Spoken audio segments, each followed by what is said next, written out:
Bienvenidos a este episodio que será viral. Hoy, un solo sicario sacudió a la Ciudad de México entera.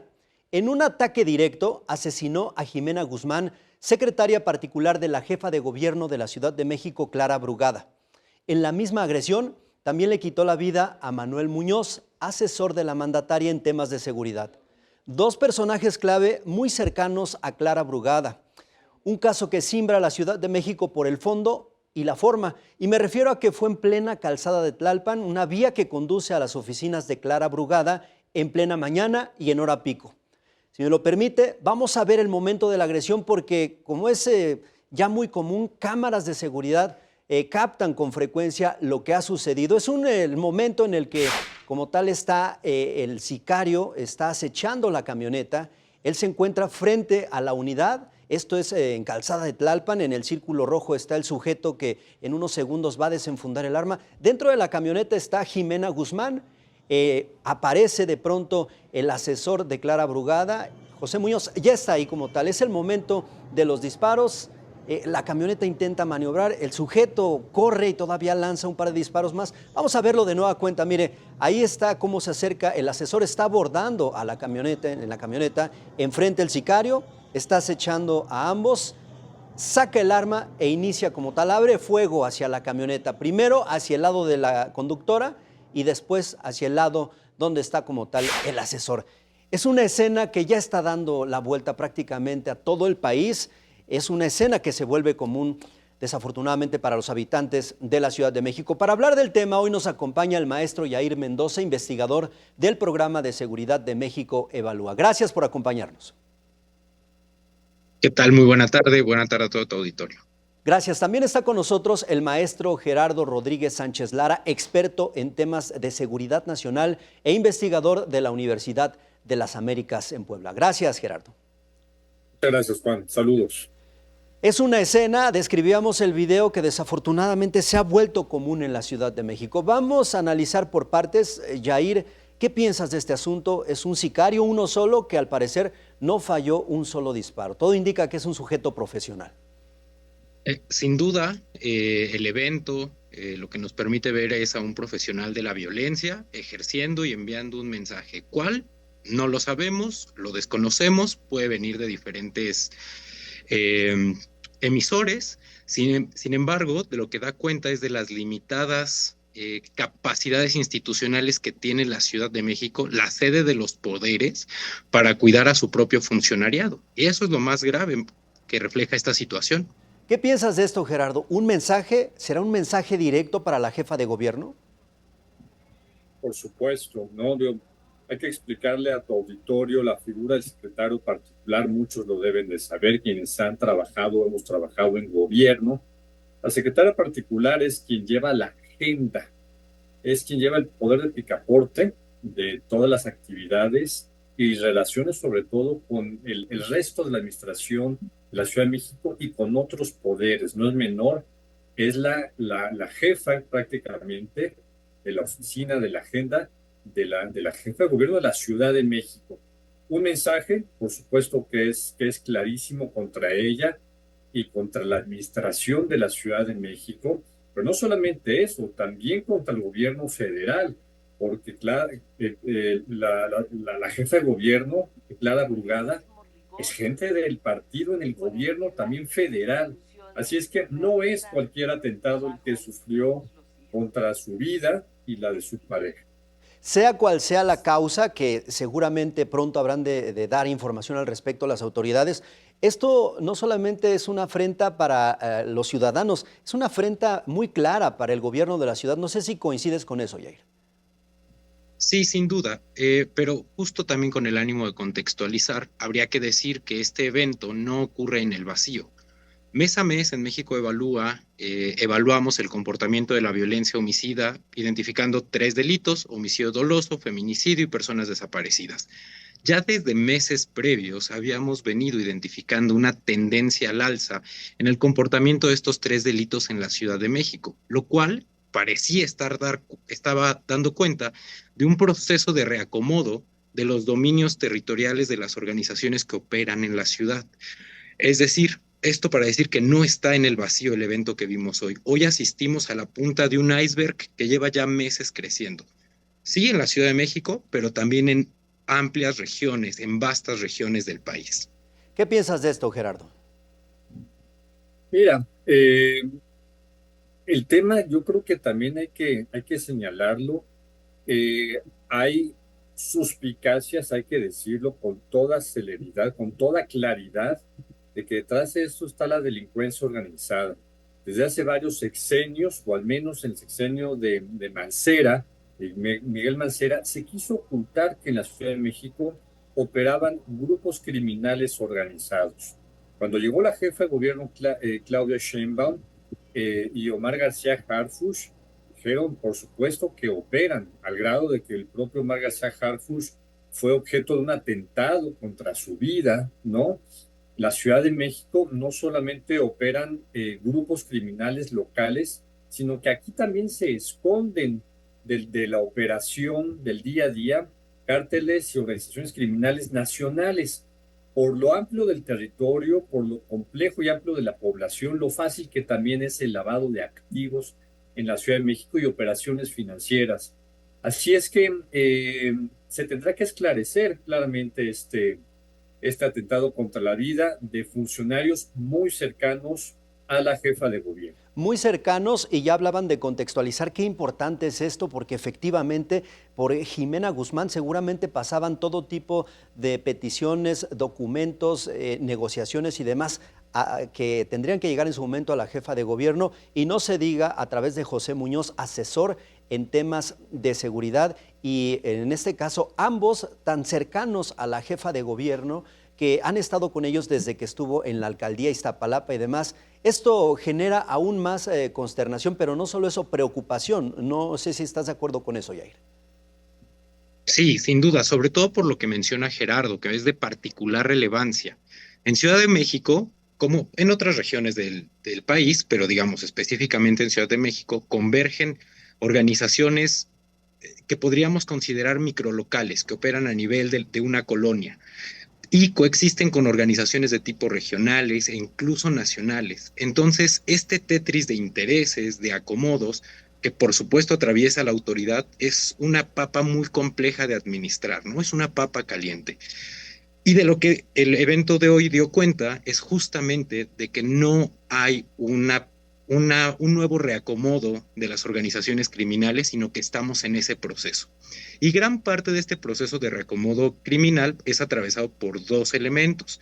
Sí, la sucesión presidencial, pero también las fracturas y la pugna interna dentro de Cártel de Sinaloa, que ha venido a reestructurar el mapa de las organizaciones.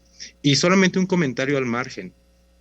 Invisibilizar estos fenómenos de violencia homicida lo que hacen es que invisibilizan eventos de violencia donde no necesariamente participan organizaciones criminales. Es decir, bien decía, ¿podría haber un móvil político en esto? Sí, sí podría, la hipótesis cabe. Pero también es cierto que esta se invisibiliza al lado de contextos de violencia criminal, porque entonces cualquier homicidio va en esa cajita y perdemos la riqueza de un análisis más a profundidad. Qué interesante es esto, y no sé si ustedes coinciden con colegas de ustedes especialistas en temas de seguridad que hablan del sicariato o de la cultura de los sicarios, porque esta escena que vimos pareciera que se repite. El sicario que llega con un casco que le protege el rostro, que corre a una motocicleta y que no les interesa que haya miles de cámaras por la Ciudad de México. Ellos retan de esta manera a la autoridad porque muchas veces se saben impunes. Gerardo, ¿qué piensas de esto? Déjame conectar tu última pregunta con el último comentario de Yair. La Ciudad de México tiene particularidades que ya empezó a describir Yair, pero son dos muy importantes. Primero, hay mando único en la Ciudad de México. Es una sola policía y es el Estado de la República o la entidad de la República que más policías tiene en términos absolutos y per cápita, ¿no? Es un estado de fuerza de más de 70,000 elementos operativos. No es menor. Segundo, la distribución de cámaras, algo que tú dices, ¿no? La Ciudad de México es la entidad con más cámaras interconectadas a un solo centro de comando, ¿no? El C5 de la Ciudad de México. Entonces lo conecto con tu última pregunta, Juan, y te diría, que la posibilidad de impunidad en la Ciudad de México es menor gracias a estos dos elementos. Así es que tiene muchos elementos el secretario de Seguridad de la Ciudad de México con la coordinación con Omar García Harfuch para poder dar con el posible agresor, el posible homicida de este atentado. Pero entonces, ¿por qué no se la piensan dos veces los sicarios? Lo vemos, e insisto, de forma cotidiana. No sé si es entonces un tema de impunidad o de inseguridad, o de ambos. Yair. Bueno, a mí me parece que tu pregunta es muy puntual. ¿Por qué los sicarios actúan como actúan? Porque pueden. Yo empecé mi intervención diciendo que si algo vimos hoy es la falta de capacidades institucionales para darle seguridad al funcionariado de la Ciudad de México. Es decir, si la población no, ellos tampoco. Y esto es así porque, como bien señala Gerardo, sí tenemos un número importante de policías si nos comparamos con otras entidades. El tema es si tenemos los policías suficientes. Y eso debería llevarnos a la discusión de cuánto es el número de policías suficientes. Ciudad de México tiene el número de habitantes que tiene, pero también tiene importantes flujos de población en tránsito todos los días. Entonces, ¿ese número de policías es el idóneo para los que vivimos en la Ciudad de México o es el idóneo para las exigencias de una ciudad como la Ciudad de México? Por lo pronto, hablando del estado de fuerza, fue en la propia mañanera en donde se destapó este asunto. No sé si ustedes estarán de acuerdo en que desde ahí se empezó a generar esta tensión cuando dicen en unos minutos les vamos a confirmar una información y entonces todos los reporteros empiezan a especular de qué se trata y se veía a Omar García Harfuch muy preocupado, secreteándose, mensajeando y demás, una tarjeta hacia la presidenta, y en ese momento ya el foco estaba puesto porque venía algo muy importante que finalmente ahora es el tema que nos trae a la mesa. Si me lo permiten, vamos a ver justo la manera en que se refirió la presidenta del país y el ofrecimiento que hace prácticamente de todo el aparato del Estado para dar con los responsables. Para que tengan todo el apoyo del Centro Nacional de Inteligencia, de la Subsecretaría de Inteligencia de la Secretaría, por supuesto de la Secretaría de la Defensa y Marina, todo el apoyo que requiera la jefa de gobierno para la investigación y llegar al fondo de esta situación, que no hay impunidad. Gerardo, ¿qué piensas de esto? Que no haya impunidad, dice la presidenta, y prácticamente ofrece toda la estructura de seguridad, hasta de inteligencia del gobierno. Yo creo que esto es algo dado, ¿no? Desde el sexenio de la ex jefa de gobierno Claudia Sheinbaum, la coordinación y la comunicación entre autoridades locales y federales fue magnífica con Omar García Harfuch, sobre todo con el Centro Nacional de Inteligencia, con la Secretaría de Marina, con la Secretaría de la Defensa. Entonces, eso abona todavía más a que tengamos en la Ciudad de México al menos hipótesis de menor índices de impunidad. Lo que es cierto es que cuando se habla que estos sicarios ponen sobre la mesa, realizo o no este acto, ¿no? De matar a dos personas, ponen sobre la mesa el tema si va a haber o no castigo, el costo de oportunidad, cuánto cuesta mi acto de violencia. Y en México cuesta mucho, como dice Yair, déjame parafrasear a Yair, no, con mis propias palabras, que la vida vale poco en México, no solamente en la Ciudad de México. Por 20, por 30 mil pesos, y lo han dicho, estos sujetos cuando han sido detenidos se rentan como tal para terminar con la vida de personas. ¿Qué piensas de este asunto y del ofrecimiento que hace de la estructura prácticamente del aparato del Estado el gobierno federal, Yair? Que en efecto el gobierno federal tiene que mandar un mensaje contundente. Cierto, a lo largo de los años de la guerra contra el narcotráfico se ha borrado y diluido la línea donde la autoridad le dice a las organizaciones de aquí no puedes pasar. Pero aún estamos a tiempo de tratar de volver a dibujar esas líneas a la actividad criminal sobre fronteras que no pueden pasar sin que ello sea particularmente costoso, no solamente para el autor material, sino para el autor intelectual. Es un gran momento. Decía Gerardo que la presidenta ha hecho de la inteligencia su bandera en la nueva estrategia de seguridad pública, cosa que se celebra. Sin embargo, si fuéramos tuviéramos una visión más global de lo que es la violencia homicida en el país, dónde está teniendo lugar, dónde son sus epicentros, qué la va explicando. Es decir, si diéramos un paso al frente respecto de la información y la inteligencia, tal vez podríamos tener posturas más proactivas y evitar que se sigan replicando este tipo de eventos. Minutos después de que se confirme en Palacio Nacional, un par de horas después, la jefa de gobierno emite también un mensaje en donde hace referencia a la parte humana. ¿Quiénes eran estos personajes tan cercanos a ella? Jimena y José, a quien se refiere como Pepe, dice la jefa de gobierno, lo conozco desde niño. Y vaya, visiblemente consternados todos, la jefa de gobierno emite este mensaje. Vamos a ver. Este acontecimiento se investiga con el mismo rigor con el que las instituciones realizan su trabajo todos los días. Investigar, esclarecer y garantizar que no haya impunidad es nuestro compromiso. Para garantizarles que este gobierno continuará con su lucha implacable contra la inseguridad y con el compromiso de todo el gobierno de seguir trabajando intensamente para continuar con la transformación de esta gran ciudad. Pues dice la jefa de gobierno que también se va a garantizar la seguridad en general para los ciudadanos, pero realmente, ¿qué pensar en este sentido, Gerardo? Es un mensaje, uno para los ciudadanos y otro pues para sus bases, para la gente cercana a ella, porque el golpe, el tiro fue directo como tal hacia su equipo. Bien, mira, yo creo que no solamente es una funcionaria, es una persona con sentimientos, y de nuevo decir, no fue el atentado contra cualquier persona, es la persona más cercana, es la persona en serio, el secretario particular es la persona más cercana a un funcionario a nivel de jefe de Estado, de secretario de Estado, ¿no? En este caso la jefa de la Ciudad de México.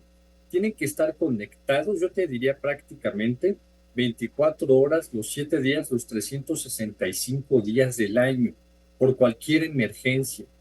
Y en serio, en la noche, en la madrugada, tienen que estar conectados porque es la persona que le avisa si ya le llegó su informe, reportes, su agenda diaria. Entonces amanecen y duermen escuchando, hablándose entre ellos. Fue un golpe muy fuerte. Me parece que fue importante que transmitiera la jefa de gobierno ese mensaje de comunicación política en una situación, hay que decirlo, de crisis. Sí, por supuesto, las imágenes que vimos esta mañana en Calzada de Tlalpan, una vía tan importante, ni siquiera en una vía secundaria, la verdad es que generan este impacto. La semana pasada veíamos cómo asesinaron a una influencer haciendo una transmisión en vivo. Y vaya, de verdad es que no hay que perder la capacidad de asombro. Yair, en este sentido y acercándonos ya al final de esta charla que sin duda será viral, ¿qué te deja, Yair? ¿Qué reflexión nos puedes compartir después de lo que se vivió este día? Todavía no se conocen las causas, pero ¿qué podrías concluir al respecto? Una de las hipótesis que se ha pues sí, deslizado en los medios a lo largo del día es que tal vez lo que está detrás del evento es un decomiso. Y esto me parece gravísimo porque ese decomiso es una demanda, es una acción de gobierno que está alineada con las exigencias del presidente Donald Trump. Entonces, aquí vemos cómo claramente la agenda del presidente Trump para nada está orientada a la búsqueda de la pacificación del territorio nacional. A él le interesan capos, le interesan decomisos, eso le interesa, no que se pacifique el país. Y las actividades de recolección o de captura de drogas a veces suelen violentar ciertos territorios. Me parece que si esa va a ser la línea que se va a continuar, reitero, sí deberíamos tomar con seriedad la construcción de mejores instituciones de seguridad pública, específicamente de policías municipales, y comenzar a discutir entre autoridades, pero también desde la sociedad civil, cuáles son esos límites que la autoridad va a establecer a las organizaciones criminales, después del cual les será muy gravoso haber pasado esas líneas. Bien, Yair, muchas gracias. Gerardo, ¿qué piensas de esto? ¿Qué mensaje deja esto a los ciudadanos, a los habitantes de la Ciudad de México? Porque una cosa fue el ataque y la agresión hacia estos funcionarios, pero otra también lo que nos deja a nosotros ese sentir de temor y demás de circular por las calles de la Ciudad de México. Gerardo.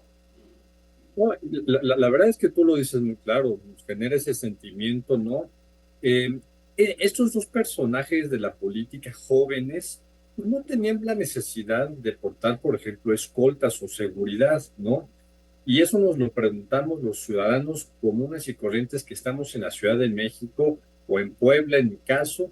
La Ciudad de México vuelve a ser insegura como lo fue durante el sexenio de Miguel Ángel Mancera, porque la verdad es que nos hemos sentido, quienes vivimos en la Ciudad de México, medianamente en un paraíso, no estamos viviendo la inseguridad que se ven en otras ciudades como Guanajuato, como León, como en Michoacán, Uruapan, en el caso de Culiacán, en Sinaloa. La verdad es que ese sentimiento nos lo está quitando esta noticia. Esperemos que sea un hecho aislado, pero como bien dice Yair, esto debe de visibilizar que la Ciudad de México está dejando de ser un paraíso en materia de seguridad. Ojalá y no sea así. Muchas gracias, Gerardo. ¿Algo para cerrar, Yair? Nada, mantenernos muy pendientes, evitar que se le dé tan rápido la vuelta a la página sobre el evento que estamos comentando, porque como bien dice Gerardo, sí deberíamos asumir una discusión más seria de lo que está pasando en el país. Ya ni siquiera en la sede de los poderes, las autoridades o los funcionarios gozan de un piso mínimo de seguridad. Gracias, Yair. ¿Algo para cerrar, Gerardo? Yo creo que sí, vamos a estar muy pendientes de esta investigación. De nuevo, no es cualquier asesinato, es de alguien muy cercano a la jefa de gobierno, al partido en el gobierno, porque los dos eran personajes políticos jóvenes, muy cercanos al poder en la Ciudad de México. Bien, pues yo les agradezco a ambos. Antes de irnos, les quiero pedir, por favor, regularmente hacemos esta dinámica con todos nuestros invitados. En una sola palabra, si me pudieran definir lo que vivimos este día en la Ciudad de México, lo que viene y, pues no sé, el sentir. Yair, en una sola palabra, por favor. Muy complicado, pero me parece que lo que estamos viendo es el avance de las conquistas territoriales de las organizaciones para construir algo que podríamos llamar regímenes criminales. Existe en otros lugares de este país, deberíamos estar preocupados y evitar que pase en Ciudad de México. Algo que nos está llevando a los regímenes criminales, dice Yair. Gerardo, en una sola palabra, ¿cómo podrías definir lo que sucedió hoy en la capital del país? Permíteme 4 palabras. Acto de extrema violencia política. Acto de extrema violencia política. Es correcto. Pues Gerardo y Yair, yo les agradezco mucho a ambos lo que nos han compartido, este análisis. Estamos a la espera de que fluya más información, pero por lo pronto el hecho de verdad que impacta y simbra a quienes vivimos en la Ciudad de México y estoy seguro que más allá de la capital del país. Por lo pronto, llegamos al final. Muchas gracias a Gerardo Rodríguez Sánchez Lara, experto en seguridad e investigador de la Universidad de las Américas en Puebla. Gracias, Gerardo. Gracias a ti. Agradezco también a Yair Mendoza, investigador del Programa de Seguridad de México Evalúa. Gracias, Yair. Muchas gracias a ti y a tu auditorio, a tus órdenes siempre. Muchísimas gracias a ambos. Llegamos al final de este episodio que sin duda será viral. Aquí lo más importante es que ustedes nos platiquen qué piensan de lo que sucedió este día en la Ciudad de México, el crimen de 2 funcionarios tan cercanos a quien gobierna la capital del país y la manera en que los sicarios actúan como Pedro por su casa, porque no es una escena nueva, es una escena que desafortunadamente nos estamos acostumbrando a ver. No les interesa que haya miles de cámaras de seguridad, que haya miles de elementos. Vaya, la capital del país es la que más elementos policíacos tiene en cuanto a número, en cuanto a fuerza del Estado, y aún así, pues los sicarios continúan operando de esta manera. Llegamos al final. Gracias, ojalá que puedan dejarnos un comentario, pero sobre todo compartir este video. Yo soy Juan Rivas, por favor, pásenla bien.